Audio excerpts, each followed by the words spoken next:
Clique subscribe para receber a notificação de mais vídeos. Saudações! Ao dialogar sobre as coisas de Deus com pessoas que têm alguma formação religiosa, tenho observado que há certas expectativas que os amparam na vida. Essas pessoas têm um sentido da existência de Deus.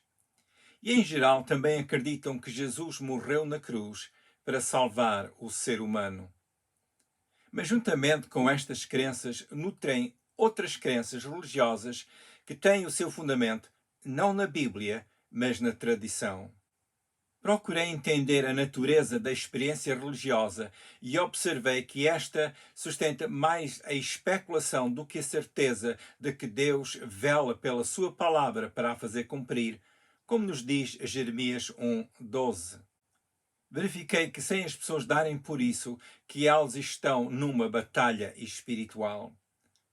Sentem a pressão da incerteza espiritual, mas nem sabem lidar com essa situação. As tradições religiosas explicam que esse tipo de sofrimento é natural e às vezes necessário. Mas como iremos ver, o ensino bíblico é diferente e mostra ao necessitado o caminho real da salvação em Jesus.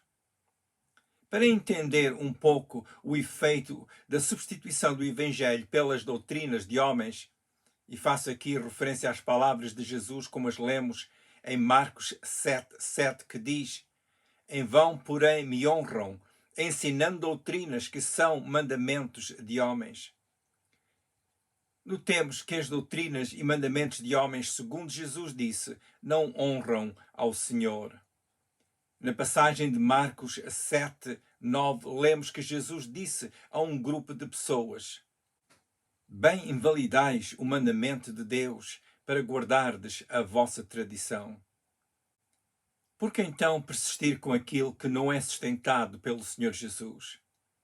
Observemos ainda o que o apóstolo Paulo disse aos primitivos cristãos da cidade de Corinto. Na segunda epístola aos Coríntios, capítulo 11, versículo 3, nós lemos: "Mas temo que assim como a serpente enganou Eva com a sua astúcia, assim também sejam de alguma sorte corrompidos os vossos sentidos e se apartem da simplicidade que há em Cristo." Neste texto, o apóstolo mostrou-se um pouco preocupado com a situação destes cristãos. Paulo entendeu que os seus sentidos estavam a ficar separados da simplicidade que há em Cristo. Em outras palavras, eles estavam a complicar o caminho de Cristo, em questões de doutrina, em questões da sua fé e esperança, em questões da vivência cristã. A palavra sentidos que Paulo usa no seu texto mostra-nos qual o alvo da serpente. A serpente, que neste texto é uma referência ao diabo, procura enganar tendo como alvo a corrupção dos sentidos. A palavra sentidos é traduzida da palavra grega noema, que significa pensamento, mente, sentimentos, alma e compreensão. Esta palavra refere-se também ao resultado ou à determinação que procede da mente. Era nesta área que a vida daqueles cristãos estava a ser seduzida e assim a serem separados da simplicidade que há em Cristo. Quando falamos sobre a mente, geralmente referimos-nos ao que se passa no cérebro. Mas esta referência é incompleta quando se considera a raiz do raciocínio, os sentimentos e o comportamento humano. No contexto da Bíblia, o raciocínio, os sentimentos e o comportamento da pessoa são uma questão da alma.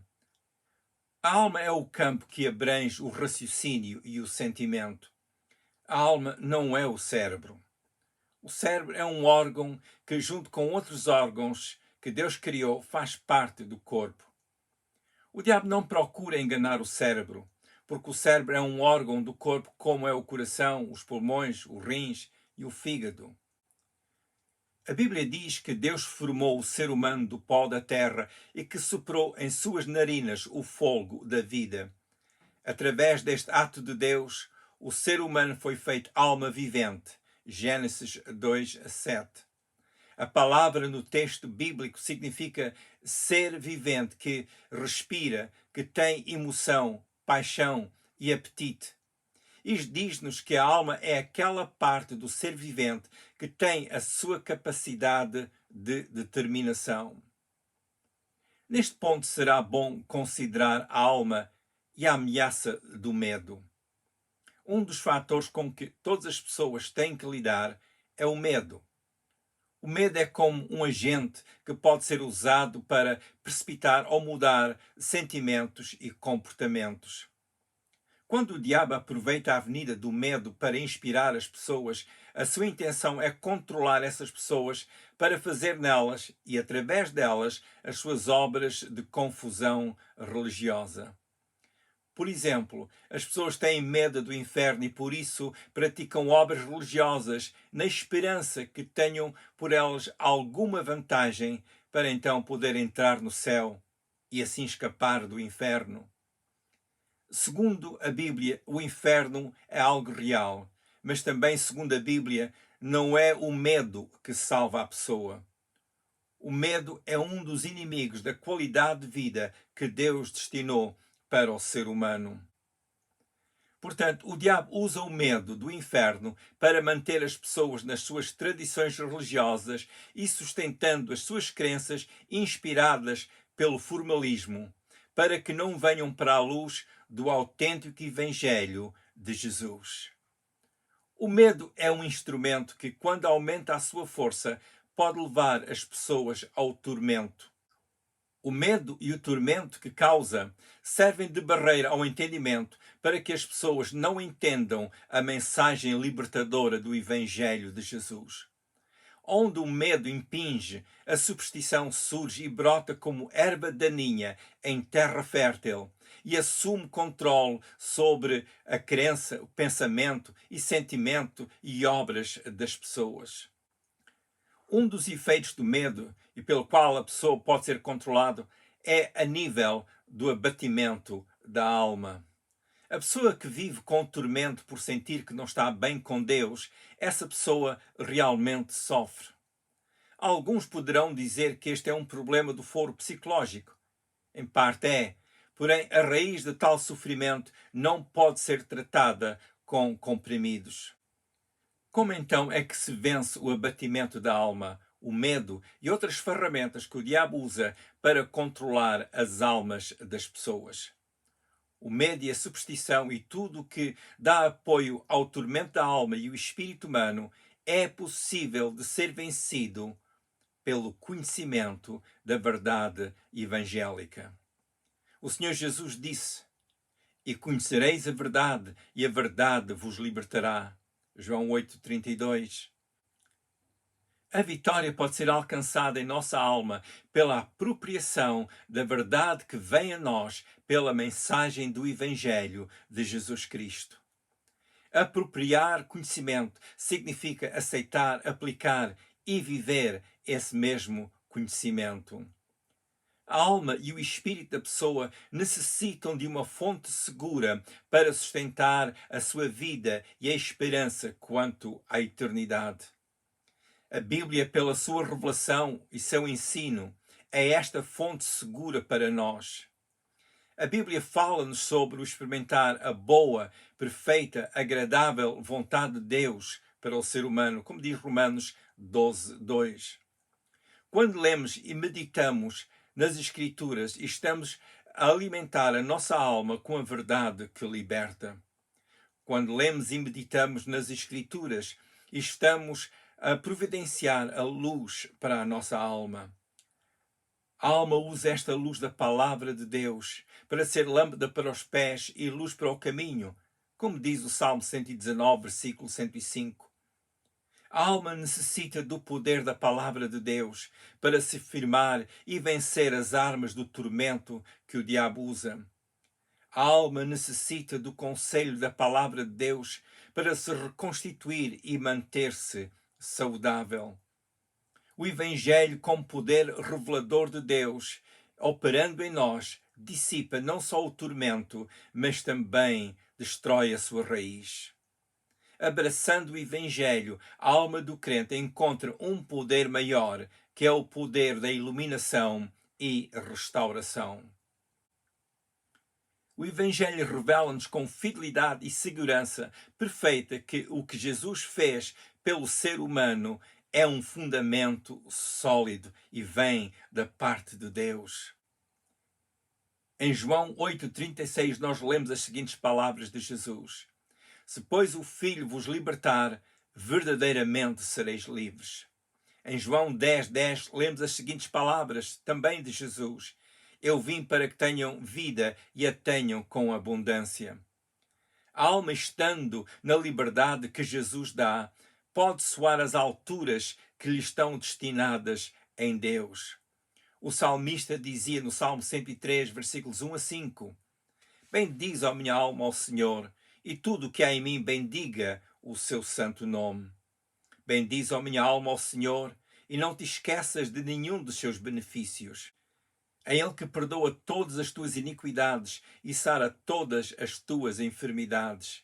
Quem redime a tua vida de perdição e te coroa de benignidade e de misericórdia. Quem enche a tua boca de bens, de sorte que a tua mocidade se renova como a águia. O que está a impedir as pessoas de entrar no caminho da salvação? Como referi no início, a tradição religiosa é uma influência. Quando a tradição, como inspiração, toma o lugar da revelação do Evangelho, esta passa a ser um impedimento. A tradição religiosa é o fermento humano, mas o Evangelho de Jesus é a revelação dada ao ser humano que lhe mostra o caminho seguro da sua salvação. A palavra de Deus é um instrumento de Deus que penetra a alma e revela a vontade de Deus para que a pessoa possa entender o que se passa consigo. Hebreus 4:12. Será oportuno parar um pouco e dar resposta ao que Jesus nos diz no seu Evangelho. O Evangelho dá-nos os dados fiéis sobre o que fazer para ser salvo. O Evangelho diz-nos que Jesus morreu pelos pecadores para os salvar. O Evangelho diz-nos para crermos, no sentido de apropriarmos o que Jesus fez pela humanidade e receber a sua verdade que liberta. Se ainda não se rendeu à verdade do Evangelho, queira dizer a Jesus: Senhor Jesus, eis-me aqui, em necessidade de ser salvo ou salva. Jesus, eu creio que morreste na cruz para me salvares. Perdoa os meus pecados e salva-me. Pela fé eu recebo a salvação que o Filho de Deus me dá. Se fez esta simples oração, creia que Deus ouviu. Leia um pouco da Bíblia todos os dias, em especial o Evangelho. Procure uma igreja que ensina e encoraja as pessoas a viver o Evangelho. Eu oro a Deus que as suas amplas bênçãos estejam sobre a sua vida a cada dia. Se quiser ver os vídeos anteriores, vá ao YouTube, ao canal com o meu nome, Manny Bessa.